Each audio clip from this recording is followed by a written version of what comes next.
Welcome to the Fantasy Formula 1 Podcast. I'm Paul. That's Ben. Hey. And this is a show where we pretend to spend a lot of money on real race teams in order to win imaginary points, which is the Fantasy Formula 1 in a nutshell.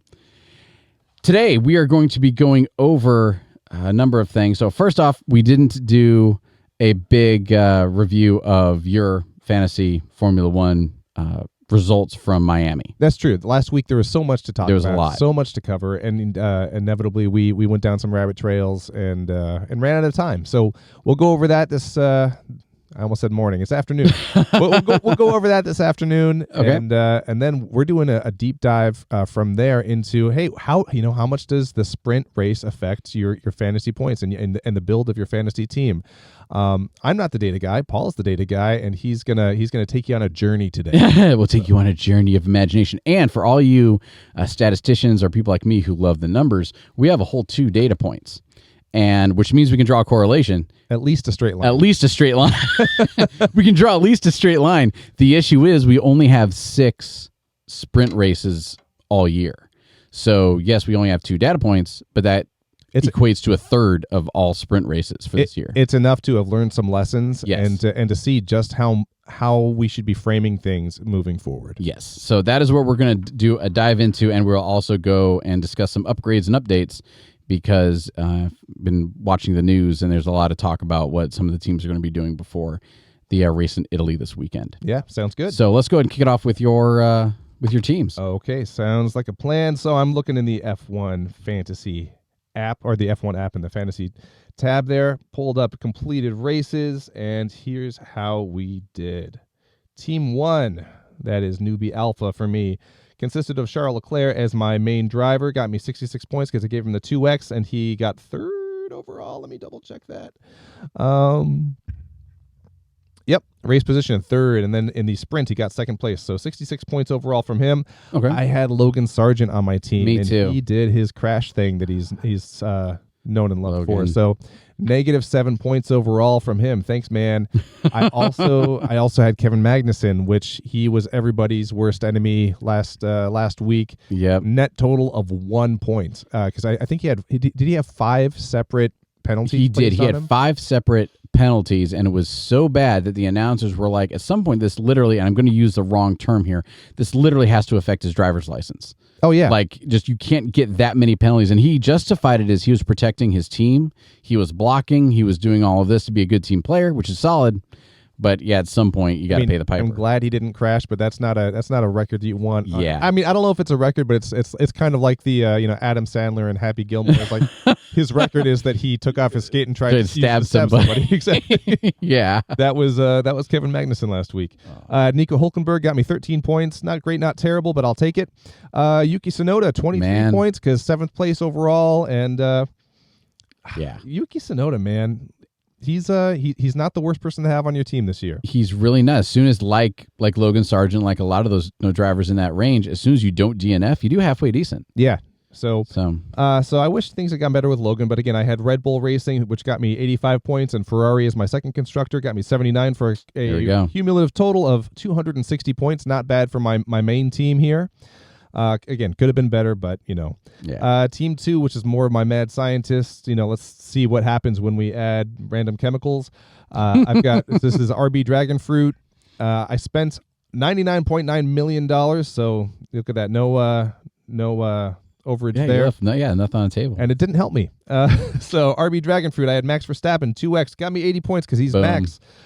Daniel Ricciardo got me 16 points. Nico Hulkenberg, like we said, 13. Kevin Magnussen, again, 1. And Logan Sargent, -7. So that's Logan. 2 of my drivers netted me -6 points. So that sucks. Yeah. And then I had Red Bull Racing, which got me 85 points, which is great. And then the thing that killed me, though, was Aston Martin.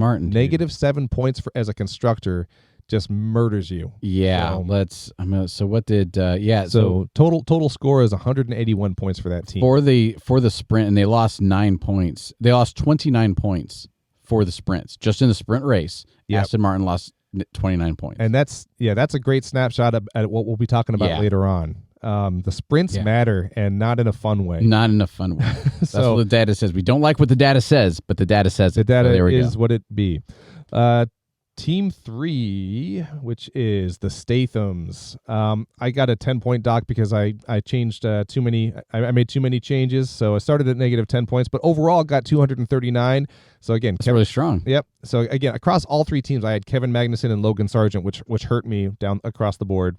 But Sergio Perez was my main driver. He got me 60 points.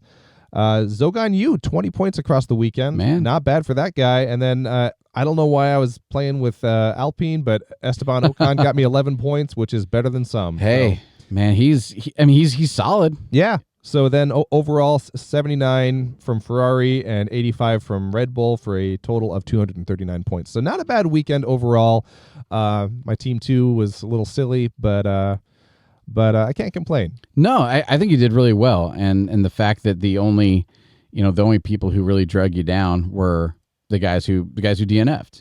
Oh sure, yeah, and again, team 2 it just harkens back to the lesson we've beat over the head several times, which is you live and die by your constructors. Yeah. If you don't have a high performing constructor, it doesn't matter how good your drivers are. It doesn't matter how good individual efforts are. You will not be competitive. Agreed. But I did want to say as well, so we will keep mix and matching and seeing what the formula for success is every week. But do encourage you to take advantage of the fact that you do get to play 3 teams when you do Fantasy Formula 1. And this harkens back to our impulsiveness as people.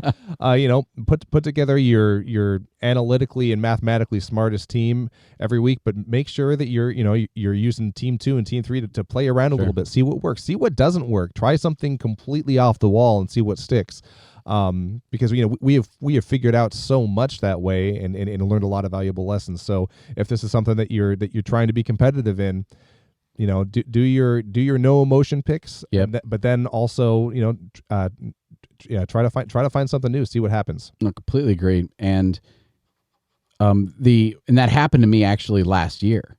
Yeah. So my third team was a solid 300 points off the pace for even where my team 1 was. Sure. And I was like 2 points from the end. I'm like, well, I'll just go ahead and do this and do this and do this, and they ended up being the top scoring team of my 3 because things hit. And I wasn't, that's not going to happen. Well, it did. Yeah. So that's the thing. And you very rarely learn from success. When you get everything right, you don't always know what it is that you have done right. When you get something wrong, it usually stares you right in the face. So it sucks, but it's valuable. Oh, man. First segment we're going to do is the sprint stats. Since we actually have 2 points, we can actually talk about this stuff. So for finishing a sprint race, for race position, you are given 36 points overall. First place is given 8 points. 8th place is given 1 point. Okay. P9 through the end, don't get anything for a sprint race in fantasy and in real life as well. I gotcha. Okay. And to clarify, yes, there are 2 ways to get and or lose points in a sprint race, just like in a regular race where you have your position that awards you a certain amount of points, and correct. Then you have overtake or getting overtaken to gain or lose your points, correct? Correct. So, and you have a positive negative based on how many positions you've gained or lost. So it's 3. That's the second one that I was talking about. But you also get points for being awarded your finishing rankings. So how about this? If I start 5th and I finish 1st, yes, I get 8 points for finishing 1st. Yes. I also go from 5, 4, 3, 2, 1. I get 4 points for finishing. Yep, I'm tracking with you on that. So that's 2 things. That's 2 things. But then you have race positions. Yeah, race positions. It makes sense. But the way they break up the stats, you have race positions gained or lost. Yep. And race overtake bonus. Because I can pass 4 people, go into the pits, have them all go by me come out of the pits, pass the same 4 people again, and I get 8 points for overtake bonus, even though I finished the exact same spot. Okay. Does that make sense? So how about this? So with our 5th, and this is good because this is why we're talking about it. Yeah, because you and I can get confused too. Absolutely. As soon as I try to explain it, it's like bleh. So if I start 5th, yes, and I finish 5th, then my race position gained or lost is 0, and I get for finishing 5th 4 points. Correct. So I have 4 points. That's your position. That's my position-based points. Exactly. Okay. But there are 2 aspects of it. There's gained or lost, which is 0. Correct. Awarded for finishing 5th, 4 points. So yeah. No. So that's still only 2 ways to get points. But I can get a bonus for overtaking, which means if I'm fifth and I go into the pits, which PS in a sprint, you don't go into the pits. But let's say I do. Because if you get after having passed some people. No, I'm fifth. Okay. I'm fifth. We're going, and let's say for some reason there is, I get a bad tire or something. Yeah. And I'm like, man, crap, I need to go into the pits. Sure. So I go into the pits. You come. Oh, I hear what you're saying. You come out ninth. And then I come out ninth. Then you get back up to I fifth. get back up to fifth, and then the race ends. I get 4 points for overtaking people. Okay, so you've got your position-based points. Yes, for positions gained or lost at the end. Before that. Okay, yeah, you get race position-based points if you're in the top 9. In right? the top 8. In the top 8 for sprints. Then you've got overtake bonus. Correct. And then you've got how many positions you've moved up as well. Or down. Correct. Or down. Correct. Okay, I'm with you now. Yeah, so there's okay. 3. 3 ways to get or lose points. Correct. And they're very closely related. And a lot of times they end up being the same. So if I am fifth and where this really comes into play is with the people in the back of the pack. If I start out at 20th and I advance and I pass 5 people to get up to 15th. That's 5 points. That's 5 points. Then I spin out. Then I go into the pits and I come back out 20th and finish 20th. I get 0 points for positions gained. Right. I get 0 points because I'm not 20th. for 20th, but I get those 5 points because at some point you did pass them. Exactly. Okay. But as soon as I pass 5 people and then I spin out, and all 5 of them pass me, you're going to lose those points. Well, then I get 5 points for passing people, but then I get 5 points for passing people, but then I got negative 5 points for being passed 5 times, and it all comes out to 0. Okay, so that third column it has the asterisk of if Yes. I think we're getting into a very specific scenario where you pass people, you go into the pits. It doesn't count as them passing you because you're in the pit. Exactly. Okay, that's the very specific That's what's thing. breaking my brain. And that's why for sprints it's a little bit less of a factor, or how about this, or it's even more of a factor because you don't pit during a sprint race. Gotcha. So in a sprint it's generally going to be your how many positions you moved up or lost, and also if you made it in the top 8. Exactly. Got it. But you'll get double the points for how many positions you moved up or lost. Yes. Because you passed somebody to get that position. And this is why you and I make the big bucks being here and talking about it. Right. Because if I am 20th and you're 19th, yes, and you crash, now I finish 19th, I moved up a position, I get 1 point. But because you were crashed, I don't get a point for me. I don't get an overtake bonus for passing you, so I don't get that. Right. It takes no skill to drive by a heap of metal. Exactly. Right. But as soon as you spin out and I pass you and you get back on the track, because I'm still in the race. Because you're still in the race, I get that overtake bonus. I'm with you now. Cool. And if you go into the pits and then come out behind me, I don't get an overtake bonus at all. I'll get that 1 more point for finishing 1 step higher. Right. But I won't get an overtake bonus. Because I didn't overtake you, I just passed you in the pits. Yeah. So let's look at this though. This is where this gets really interesting. Is let's step out to the kind of the 10,000-foot level at the sprint race as a concept. You've got a much shorter race. Yep. You've got a lot more desperation at play because this is a chance for those lower tier teams to maybe get some points. For sure. So there's a little more recklessness at play. I agree. And you're fighting for points, but so many less points than in the in the Grand Prix. Yeah. And so that's where this gets really interesting, especially from a fantasy perspective, in that, yes, the sprint represents an opportunity to net additional points. Mm-hmm. But the problem is, at best, you're getting what was it, 8 points for first place? Yeah.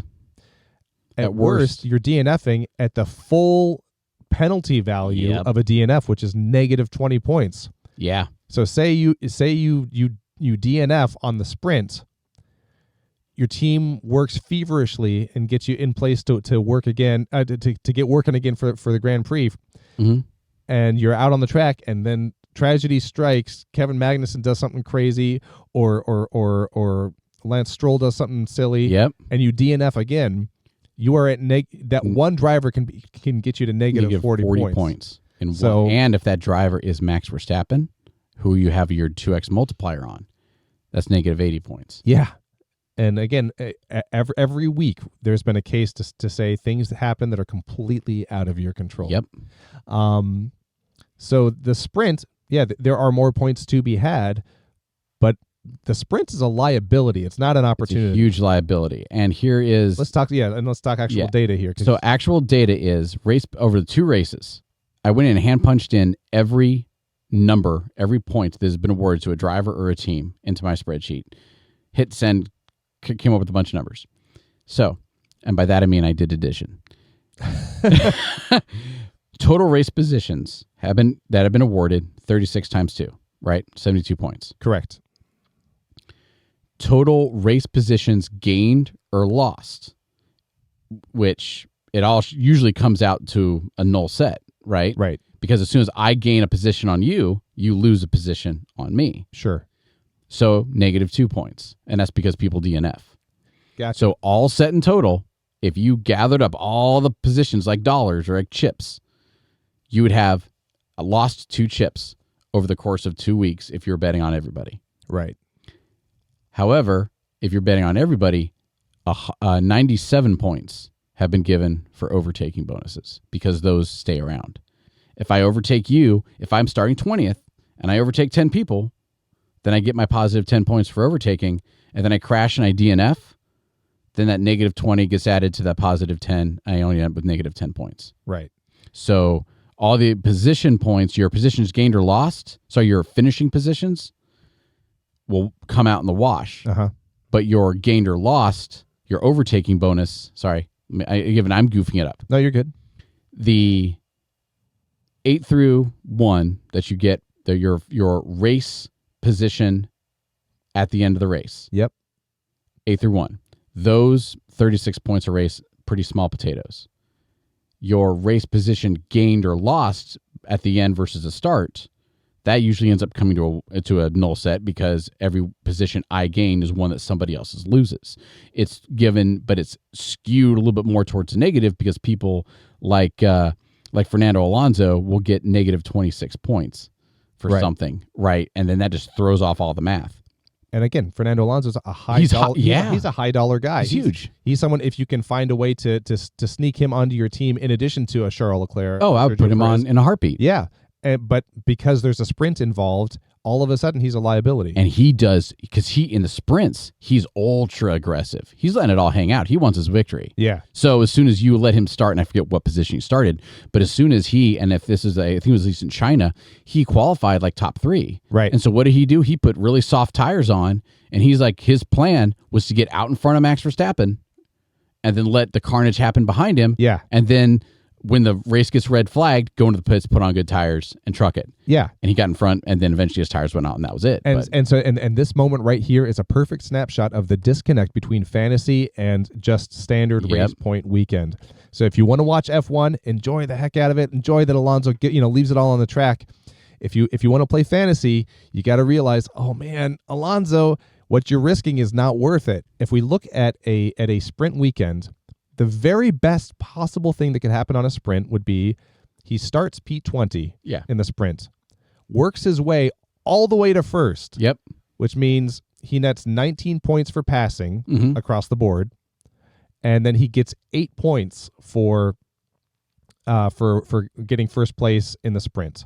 But he would also get like 19 points and another 19 points for all those positions. So sure. Okay, sure. So 19 plus 19 is 38 plus another 8 points 46. Because it's 46 points. That's awesome. Will there ever be a scenario where you start P20 and then come back and win the sprint? Not with those numbers. No. Not with those numbers. No. So very best case scenario would never happen in a million years. 48 points. Yep. But over the weekend, he still got me 66 points. So to bank on something almost impossible happening to impact you that much, is foolish. Yes, I would agree. At the end of the day, you need to look at the sprint race as, oh my gosh, I hope you just just don't die. Yes, don't do anything We're crazy. Fighting to stay in the Stay on track. Don't crash. That's a victory. Yes, completely agree. Completely agree. Just because otherwise, all the liability is there.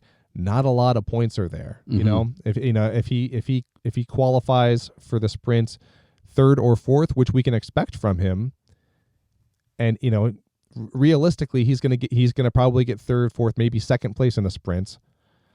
So he'll get you maybe 8 or 9 points. But if you're making massive chess moves on your fantasy team just to try to maximize the sprint, maybe at the expense of the Grand Prix, you're not going to do well. Leads into a very interesting thing. So if you use that limitless chip for a sprint, for a sprint weekend, which I have said you absolutely should. Yeah. Let's say over the course of, the entire field over 2 races averages 48 points for overtaking a race, 0 points for position changed, right? And 72 and 36 points a race for the finishing position. Yeah. If you use your limitless and you get both Red Bull drivers, both Ferrari drivers, and Fernando Alonso, well, then for your Max Verstappen, that's your 2x driver. If he gets 8 more points on a sprint, well, then that'll be 16 more points a weekend over 6, assuming he wins all of them, which he didn't. But if he wins all of them, you have 16 times 6. Then you're looking at pretty significant points. You're looking at over 100 points. If for Max Verstappen on all those weekends, and if you, I went the wrong direction with that statistic. If you have your limitless for that one sprint weekend, if every driver does, the top, if they get their lion's share of that those top points for finishing, you can have an extra 20 points over a sprint weekend, and then you get an extra another 5 because Max is 2x, and that's 25 points, and that's nothing to scoff at. But to reiterate and to back up your point, as soon as you have one driver or 2 drivers on your list do a DNF, you are screwed. Yeah, and that will drop you well out of contention for the very top spot. No, absolutely. And so it's a lot of, I still think what we say is true, that you need to use your limitless and you want to use your 3x and all that for a sprint weekend. But as soon as it doesn't pan out, it's so much more liability. Yeah. No, and absolutely. I feel like I just reset everything we just said, but I wanted to kind of recover that it doesn't negate the right way to use your chips are in a sprint weekend largely. But all you're doing is increasing your possible loss and increasing your possible gain. And in order to do well worldwide, you need to risk your very high gain to very high loss, and you need to hit that high gain. Yep. Otherwise, you're just admitting you're not going to win. Gotcha. And I also want to shine a spotlight real quick on everyone on what we're looking at. We don't need to bring it up on screen, but Paul's put together multiple spreadsheets. With tabs for each race and each individual driver's positions gained, positions lost, so we can get we can find averages of point value, cost of points per million per racer just for the sprints. Then it filters over to the Grand Prix weekend as well. It's some beautiful minds stuff going on over here. I appreciate. I think it's incredible, and it's what's allowed us to kind of take a step back, draw some conclusions in terms of how that influences our decision making. And so it's a lot of work that Paul does, and I'm so glad he does it, because I know my way around some spreadsheets, but this is some next level stuff here. I promise to only stop you when I see you like doodling in chalk on your windows, or if you start talking to imaginary Ed Harris. Right. I'll use that as a stopping point. But again, this is fantastic work, and it really brings to light just how dangerous the sprint can be to your fantasy team. So proceed with caution. If it's a sprint weekend, when you get to your lower dollar drivers as you're putting your team together, look for reliability. Don't take a swing with your again. Logan Sargent, we love you, man. But if it's a sprint weekend, maybe find someone else who just has a record of not crashing. Yeah. And that can go back into the whole prospect suspect or thing, similarly, right. Similarly, Alonso. Yeah. Look for someone who is a safer driver, which typically you don't want. But on those weekends, there is so much to lose, so much that can undermine both your constructor and your 2X, depending on how you use them. So, but again, none of that would have been possible, without some of this tough mathematical groundwork. So thank you. No, I appreciate it. We've talked a lot about driver and their performances in the sprint. We haven't touched on the constructors, and it's even more so. It's even rougher for the constructors in the sprint. So overall, we said 72 points have been allocated due to finishing position, like the top 8, right?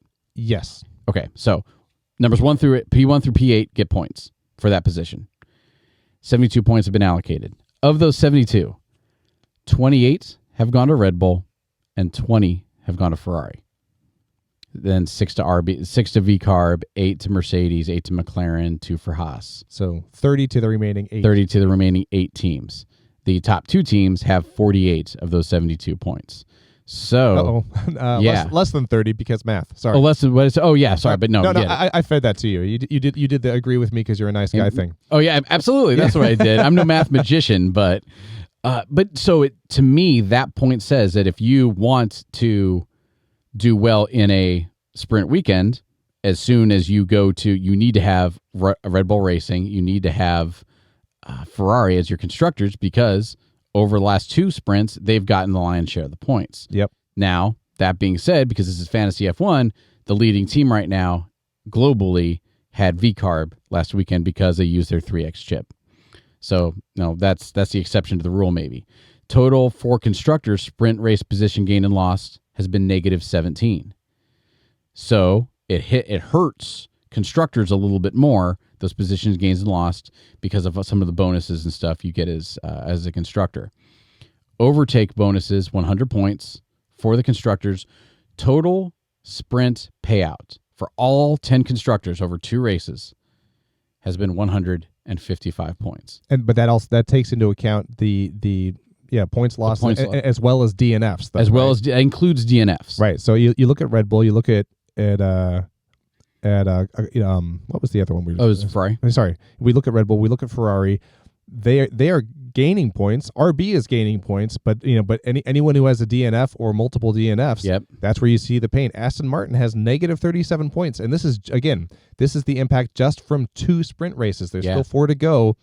And again, God forbid anything negative happens to you if you have one of these as a constructor during Grand Prix weekend. This is before the main race even happens. So, and I just thought about that. True. So Aston Martin has negative 37 points. Yes. Let's go to, where's my little mouse? It's freaking out, man. So we go to Sorry. This is what happens when I don't have the sheet all pulled up. Go to, where's constructors? Nope. I want to go to Aston Martin constructor. Okay. While you're finding that, this is why we need you to give us a 5-star review and to spread the word about us, because eventually what we'll do is we'll have a very, very applicable sponsor to fill this blank space for us while we're getting our ducks in a row. Exactly. So spread the word if you like what you're hearing, and if you don't, you can leave an angry comment, because an angry comment's better than nothing. Yes. So but anyway, thanks for sticking with us through this. Thanks for being a listener. We really enjoy what we do.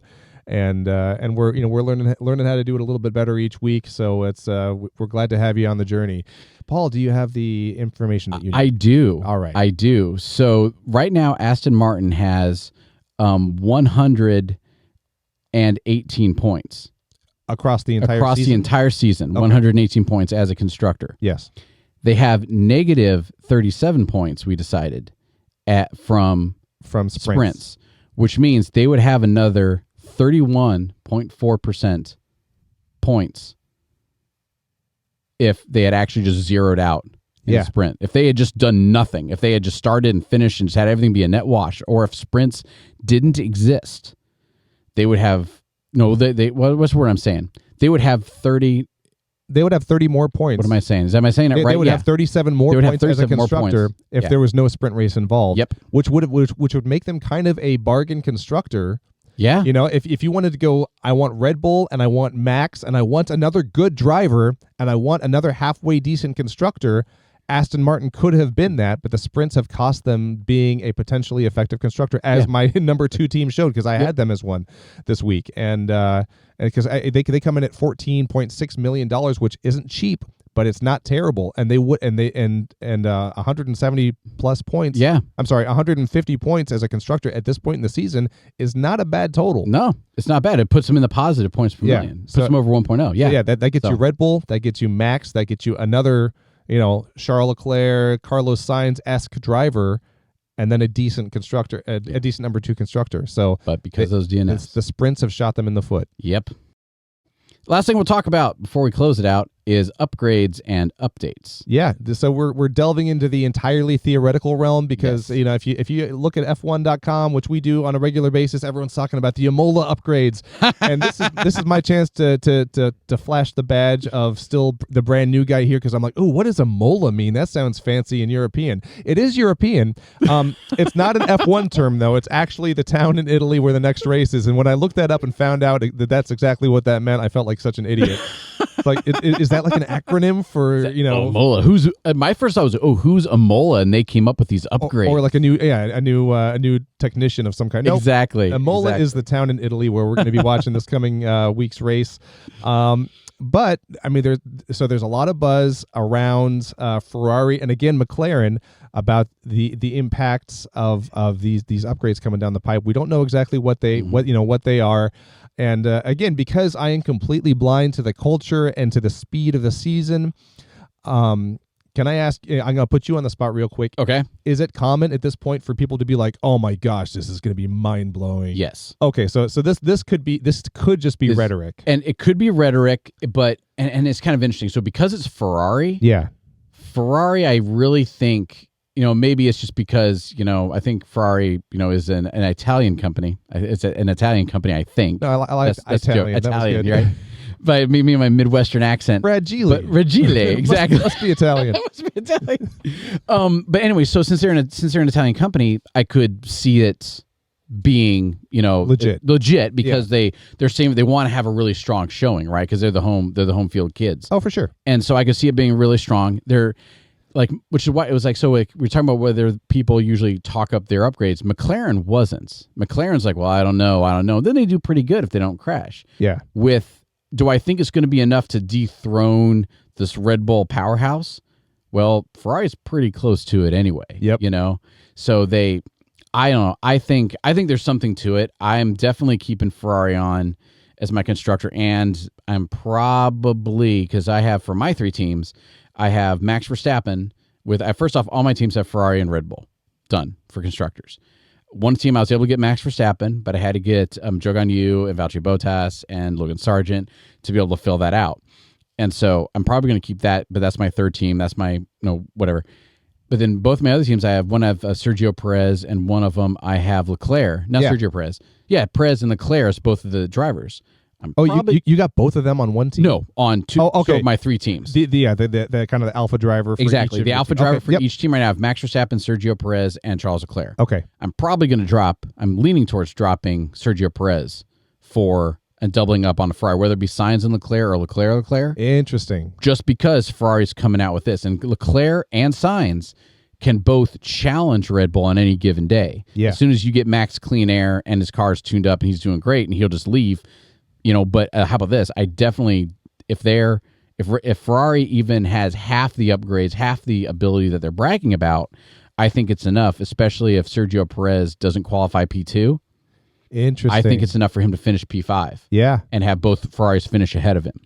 Okay. So I'm probably going to bench Perez to get both Ferrari drivers as my lead drivers on two teams. On one of my teams, I think I might ape you on that that's very interesting. And what's been kind of cool too. Again, we're still very much in the who knows what's actually gonna roll out realm of things. Yeah. But there are other articles showing new, pretty radical wheel cover designs. Like it's a fairly significant design change for Ferrari. For Ferrari. Oh, really? Yeah. Okay. So that's part of whatever Imola is.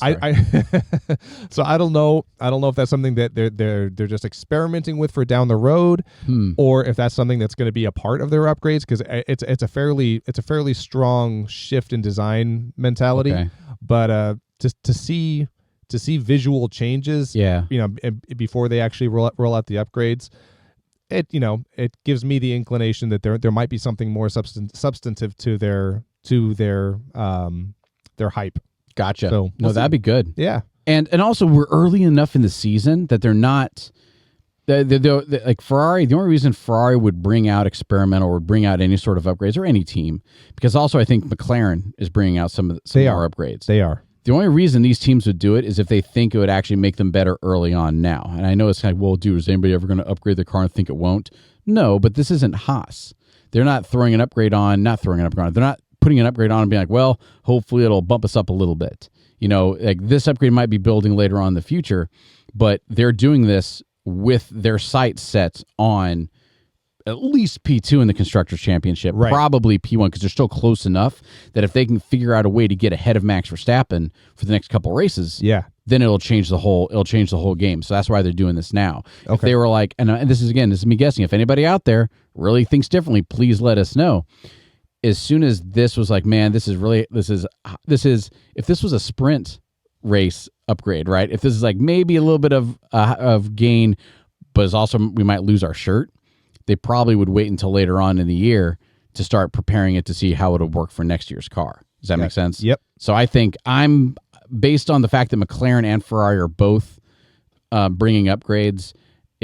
I would say if you're leaning, especially with, I'm not jumping ship to go to Team Norris or anything, but if you really love Norris and McLaren's bringing an upgrade and he did so well last week, if you want that high risk, if you do get Norris on your team and change the whole team around and suddenly he just blows the doors off everybody, you'll be a hero. But it's like I said last week, though, if he gives me two more consecutive podiums, I'm throwing him on a team. For sure. I will drop one of my Ferrari or Red Bull drivers to give him a shot because that's some consistent not quite there yet. No. Especially with Ferrari. I wouldn't drop Ferrari. No.